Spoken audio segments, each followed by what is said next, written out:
Hi, today we talk about oceans, which are the blue eyes of Steve Mold. Because he dared to make a video yet again on the chain fountain or mold effect, trying to convince me that I'm wrong and that he wins our bet of 10,000 Canadian cents. He made 3 videos on the subject, and this is my 3rd video to crush his hopes and dreams of getting a single penny. I mean, my reasoning has been so clear and convincing. What could he possibly show in his video to change my mind? More importantly, was it enough to convince Mehdi? It all makes sense, Mehdi. It all makes sense. He's absolutely right. How could I be so blind? Damn, blue eyes got me again.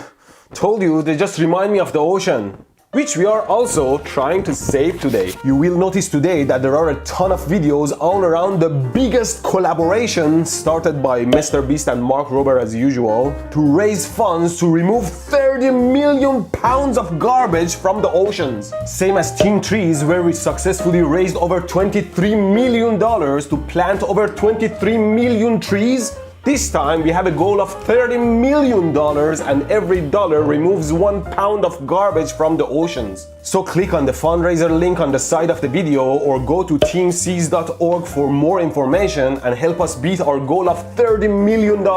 And you know what? I'm so confident that this Steve guy will lose that if I lose, I'll donate 500,000 US cents to TeamSeas. Too bad I'll win today.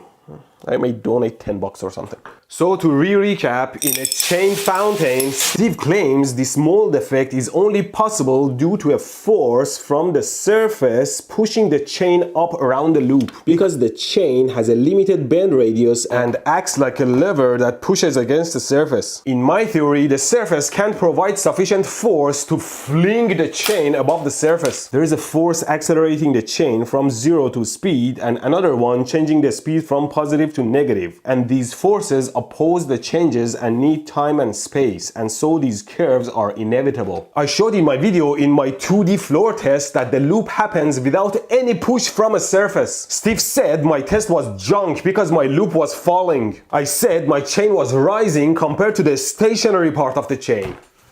You know, you can watch Steve's last video on the subject for a great recap. So now in his new video he shows this test, which is a very smart test, I should add.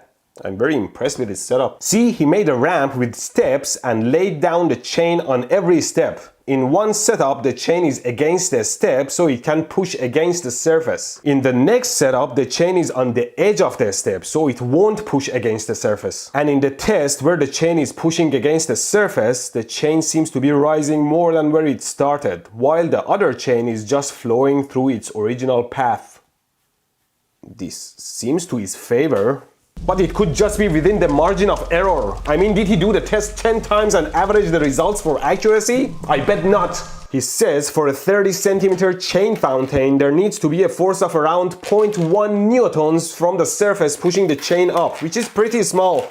And within all that fast moving chains and noise, it's pretty impossible to measure anyway. But what I can do is use the force gauge in the horizontal experiment and get a reading just at the very end. Here we get a maximum reading of 0.36 newtons, and that's certainly in the right... Oh, he measured the backward force. Here we get a maximum reading of 0.36 newton. Yup, the force is definitely there, around 0.36 newtons, same weight as a meter of chain, which matches his claim.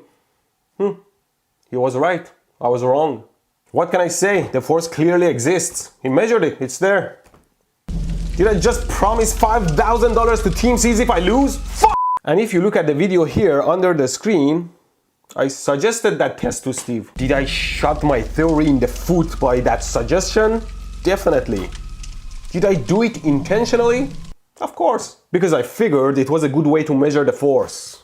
Because it was never about who wins, but about what is the right scientific explanation for a scientific problem. So here I thank Steve for battling this out with me and make me understand the physics around it. And congratulate Mr. Biggins and Warner who wrote the paper for coming out with their heads held high through this magnificent battle. And thank a ton of you for sharing your knowledge, experiments and simulations. Let's watch the rest of Steve's video. On the International Space Station. But in the absence of that, we can once again run a simulation.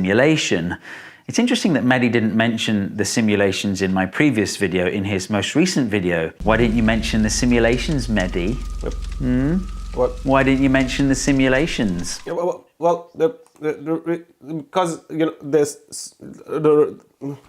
because they pretty much confirmed your theory. No.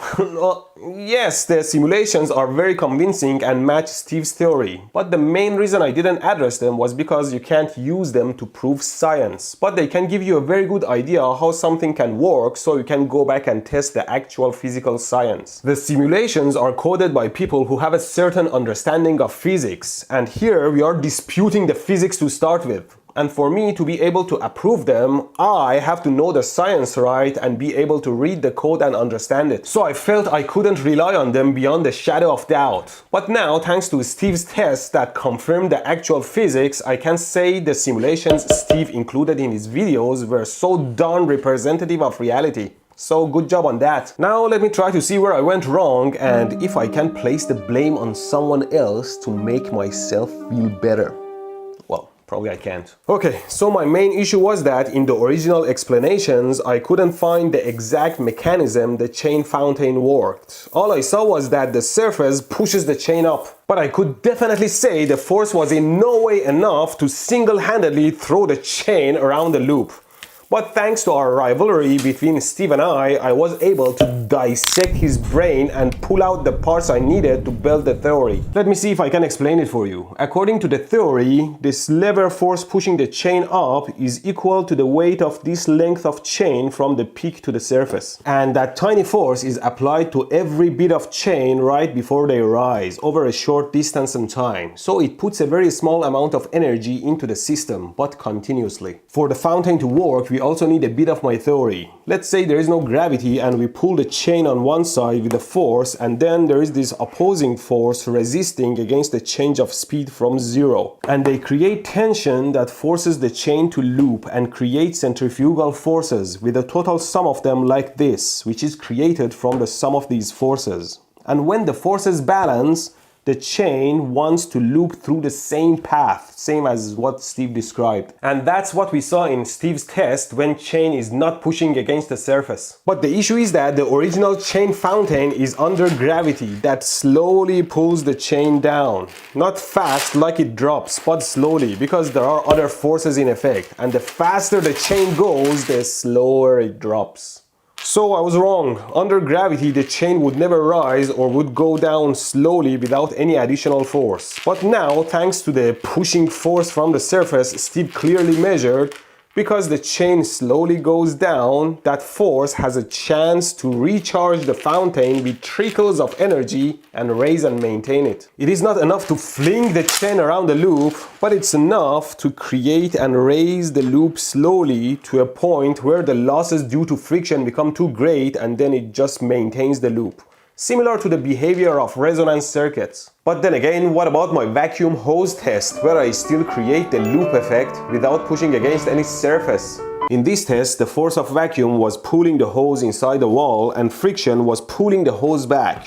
But as the hose was being sucked inside the wall, it became shorter and shorter, and the force of friction that was pulling the hose back became smaller and smaller, and so it couldn't hold the hose back anymore, and closer to the end, it shot forward. But how about that magnificent test of chain linked by string dropping from a rod that has no lever effect and is seemingly not pushing against any surface to rise? See if the chain is dropping on this side because there is tension and the chain wants to go through the same path in space, it pulls on the rest of the chain. So it pulls down here and up there.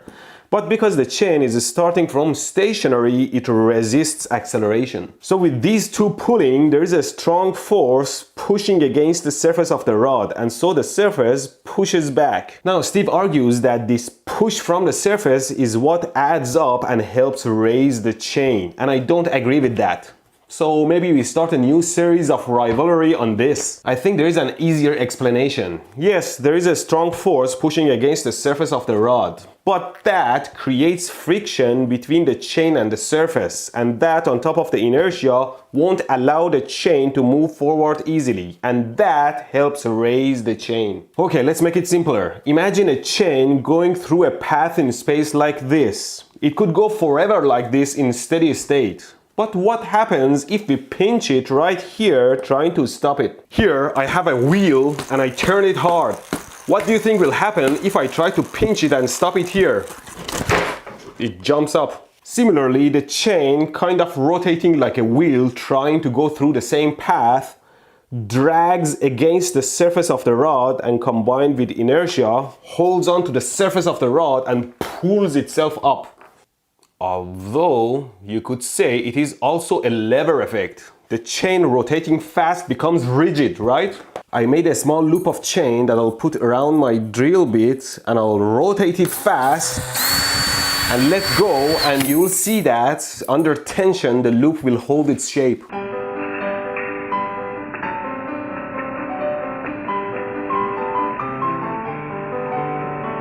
So the speeding chain becomes more rigid, like a lever, on one side sitting on the surface and on the other side it flings itself over. Oh well, that's not the point. The point is that the lever effect is real and I lose.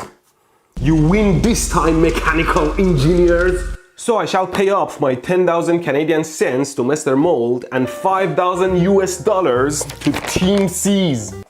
Hey, maybe I lost the bet, but it was a win for science. And if I die now, at least I can claim I removed 5,000 pounds of garbage from oceans. Come on everyone, show that you don't like garbage in the oceans too. Every day, tons of garbage end up in the oceans and they hurt everything and everyone. Stop throwing your junk in the rivers and waterways. They all end up in the oceans and ruin animal life and ecosystem in the oceans and beaches. And get your butts to my fundraiser button on the side of the video or teamseas.org and donate as much as you're comfortable with and be part of the people who deleted 30 million pounds of garbage from oceans. Do it now because we want to beat the goal before January 1st, 2022. Thank you.